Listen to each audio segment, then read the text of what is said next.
Can Varis Ahmad help you to be more healthy? This is Varis Ahmad.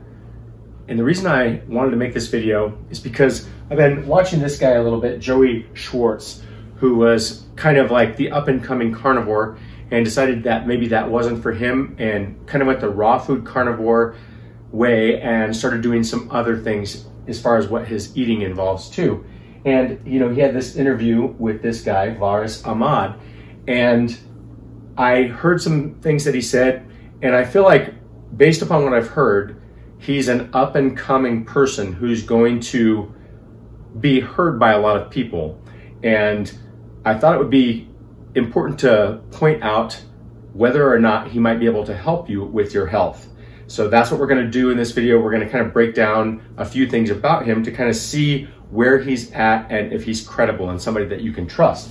So that being said, the first time I heard Varis Ahmad speak was yesterday. And when I heard him speak, I immediately thought this is one of the most arrogant people that I have ever heard.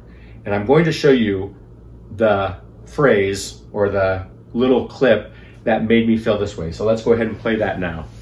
So the fundamental difference between a polarized mechanistic individual and an aristocratic individual and an aristocratic soul is that an aristocratic soul can transcend that dual polarizing limitation.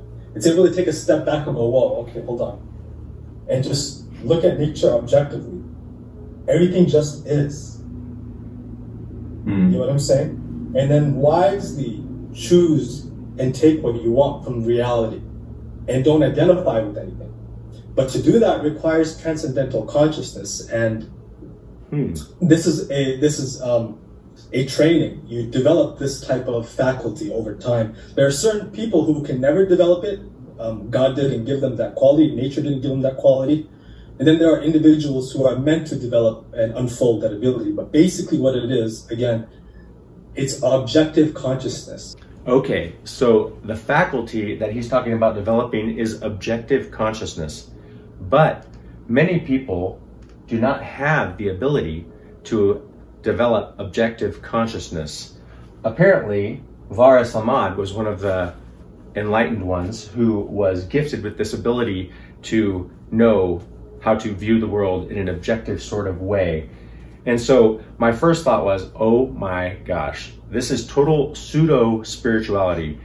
First of all, you can't prove anything that he is saying. So what if there's some truth in it? You still can't prove it.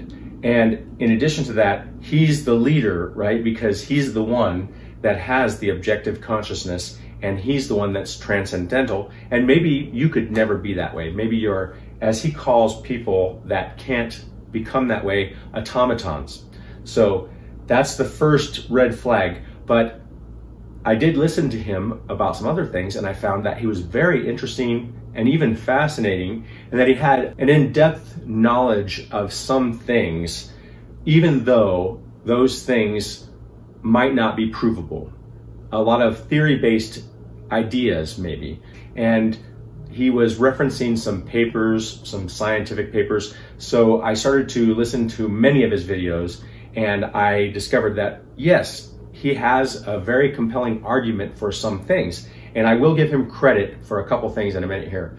But let's go ahead and take a look at another clip to see what maybe he is suggesting for other people to do. So in this video, Varis basically has a thumbnail that says, what is the best diet? And of course, that's a very compelling subject. So I want to know what he thinks, because I figured out that he somewhere, maybe along the lines, was a vegan, and he went into being more carnivore based and raw carnivore. And then he challenged some of the big people in the carnivore movement. And I liked the idea that he was challenging them, because I do wonder about some things that I've heard some of these big name carnivore people say. And I'm not saying that they're not right. What I'm saying is that I think that there's always questions about a specific diet, even if maybe mostly it's right. For example, let's say that the ideal human diet is meats from animals and maybe from large ruminant animals. Does that mean that we can't eat anything else? I would question that, and he questioned that. So I thought, okay, maybe he's got some good idea. So first of all, I started to really have questions about him when he talks about the stages of life and the different diets. And one of them is the developmental diet. I'll let you hear his words about that right now. But, the kind of diet that I recommend for young, skinny teenagers or young kids or adults who are still in their early to mid-20s, you don't restrict any macronutrients at all. What this does, again, the orange juice, you have fructose, the wheatgrass gives you minerals, you have high-quality carbs from rices and sourdough, high-quality fats from butter and eggs and meats, and a high amount of protein. Don't limit anything. What this does is it gives you the full spectrum of the building blocks to develop a physique. That's basically what it is. I can kind of relate to what he's saying. Even if he's wrong, he's basically saying don't restrict kids. Let them eat this wide variety of foods. Okay, yeah, maybe there's something that we don't understand or know about that could be coming from these other foods that maybe is good for them, and especially for a developing body. So I get that, but listen to this next part. Would I recommend this for someone who's past their 30s and who gets lethargic and fatigued when they eat a steak? Of course not. Okay, so now here's where I can say with complete certainty that he's absolutely 100% wrong in what he's saying. This is totally his opinion now, and as you'll see, it's probably based upon the dogma that he's been taking in from other people. So this idea that a person over 30 can't eat a steak and not be tired has no basis in reality whatsoever. Eating red meat is not going to slow you down. It's not going to make you feel more lethargic or more tired. It might be the best food for somebody over 30. And it's going to make you age harder. Okay, so then he says it's going to make you age harder. There's nothing in no kind of science that actually can prove this to be true at all. Even if it was true, there's nothing to support this. And by his own words, there's a lot of flaws in the science that is out there, especially about nutrition. And I would argue that it's very difficult to find any kind of nutritional study that you can really rely on. It has to be a very, very controlled study, and those are almost impossible to have, as you may have learned from other people on YouTube. But here's where I think that he really just completely loses it. And I'm gonna let you decide what you think, of course, but let's go ahead and go to this next clip about what he says that he eats and what he believes maybe is ideal for somebody who is already fully developed.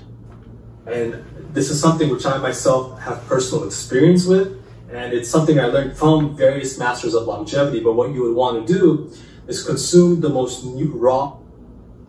Masters of longevity. There's another red flag. Who are these masters of longevity, and how do you know that they are masters of longevity? Nutrient-dense foods in the most pre-digestible form, which give you the most nutrition, but require the least amount of digestive effort or taxation on the part of your body's organs or systems. And these are examples of this, okay? You do like something I incorporate in my diet. It's I call it the almond formula, but it's basically soap sprouted almonds, blended with coconuts and coconut fat, and then you pre-digest it with a probiotic, kind of like how sourdough is pre-digested. And what you essentially have there is an extremely high concentration of minerals and protein, which do not build and develop the body, they just sustain the body, and it's completely pre-digested. No digestive effort on your part at all. And for example, right now I'm 6'1", 205 pounds, and I probably eat between 1,200 to 1,500 calories a day, and I'm able to sustain optimal brain function, my mass, and great energy by eating this way. If I go back on a developmental diet where I'm having high carb, high protein, high fat, trying to build the body, I'll get very lethargic and fatigued. So there's different ways of eating at different times and different ages. Okay, so he goes on to say something about how he basically just walks and does push-ups. And my question to him would be, can you, for example, if you could do 10 pull-ups before, can you do 10 pull-ups or more now? And if you can, then at least he's maintaining some level of fitness with this type of diet. But the fact that he's eating 12 to 1,500 so-called calories makes me wonder if he is just completely being sedentary. I would also say, how does he know this is ideal for sustaining a person? And how does he know that he doesn't need more protein to develop himself better? Just for fun, I wanted to ask, does he look healthy?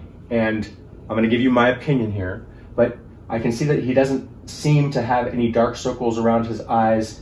He also looks like his face is full. He doesn't look malnourished by any means.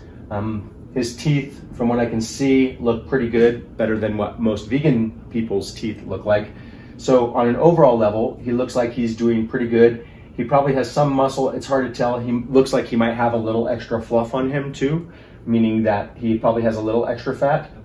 That's obviously okay and not necessarily bad, just an observation. But let's just go to the next part of what he says. And this is where I really just thought, okay, after I'd watched a lot of videos and then I saw this here, I thought to myself that he really is listening to the wrong people and he really doesn't understand what he's talking about. It appears on the surface that maybe he is leaning towards carnivore or eating meat, but let's just hear who his gurus are. Individuals who are practicing this in modern times. Brian Clement of the Hippocrates Health Institute, he's 70. Lou Corona, he's 70. He's someone I learned a lot from, him and Brian. Victorias Kolvinskas, I think he's in his late 80s. Gabriel Cousins, he's in his mid-80s, and they're doing amazing. There are other various masters of times past from India and the Orient. Okay, so there are other various masters from India and the Orient. So now we're going back to this pseudo-spirituality. It's the idea that these people that are these gurus or whatever actually know what they're talking about or have some idea about health. And I just want to point out that everybody that he pointed to as the people that really understand something in their later life about health are vegan. And not only are they vegan, some of them are not in great health at all. In fact, I would argue that Gabriel Cousins, who you're looking at right here, is one of the least healthy people. He can barely talk. He sounds like he's drunk at this point. And I at one point believed he was this healthy person because he was into raw food and he was vegan. And at that time I really thought that was the way. But Gabriel Cousins isn't an example or a pillar of health. Lou Corona, very skinny. He may be somewhat acrobatic, but I wouldn't say that he is the pillar of health. And Brian Clement of the Hippocrates Institute, that guy to me just seems in no way any kind of representation of health. I don't really know a lot about Victoria Kavinskis, but one way or another, these are his gurus. So I'm going to give him a little bit of credit, and his credit goes to him being able to overcome other dogma, meaning that he was able to see through veganism, he was able to see past carnivore and experiment and see if maybe something else works better. And I do think that that part of what he's doing is good. And he also does reference some studies in some of his other videos, and he claims to know something about hair growth. And I would say, maybe there is something to it. But my main point, I think, might be is that he is an experiment. And many of us are an experiment. I myself am an experiment. My experience tells me that adding animal foods back into your diet is a good thing, and that maybe making a high percentage of your food animal-based and maybe even beef-based or some other red meat ruminant animal-based is probably a good idea. And I think that if you do that and you haven't been doing that, you will experience an increase in health and vitality. What do you think? Does Varis Ahmad know something about health, and can he teach you anything? I would love to hear what you have to say in the comments. If you like this video, please give it a thumbs up and subscribe, and I'll look forward to seeing you in the next video.